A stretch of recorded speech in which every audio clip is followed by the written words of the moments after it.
My name is Catherine Osman-Fitz. I'm the publisher of the Solari Report and managing director of Solari Investment Advisory Services.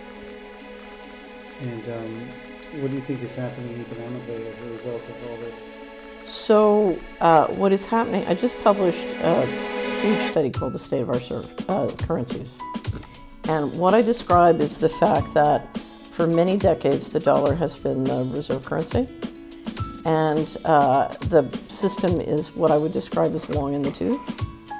And the central bankers are trying to bring in a new system, but it's not ready to go yet. And what we're in a period of great change and uncertainty where the central bankers are trying to keep the dollar system going and accelerate. So they're trying to lengthen the dollar system, and then they're trying to accelerate bringing in the new system.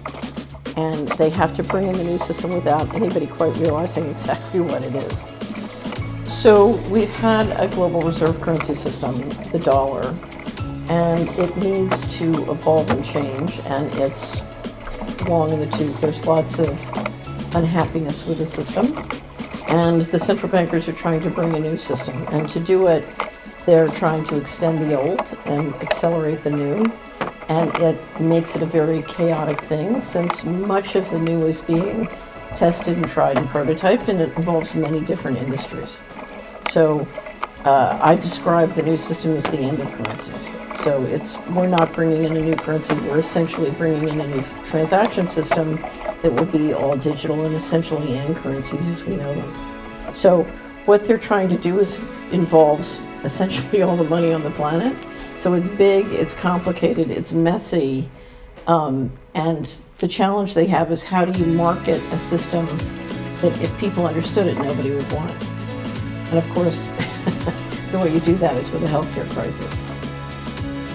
Why is the healthcare crisis good for that? Because generally, if a few people want to control the menu, the question is how can you herd all the sheep into the slaughterhouse without them realizing and resisting?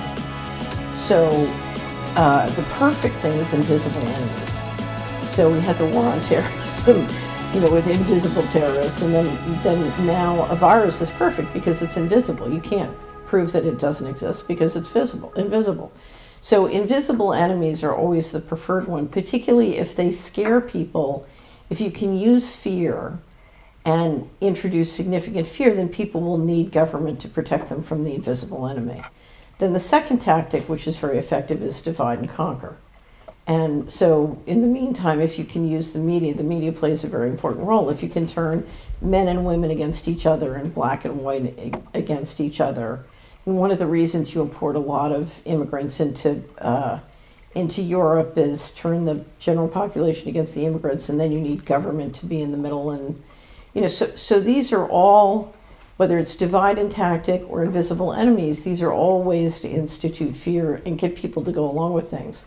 And of course, the invisible virus allows you to do enormous control mechanisms. You can stop people from gathering, you can stop people from organizing, you can stop people from getting together and talking about what's going on, et cetera, et cetera. And if you digitize it with contract tracing, then you can control who's talking to whom. If you can get them to do all their work and education online, you can literally listen to everything they're saying. So you can institute extraordinary amounts of surveillance, all in the theory that we're protecting you from the invisible virus.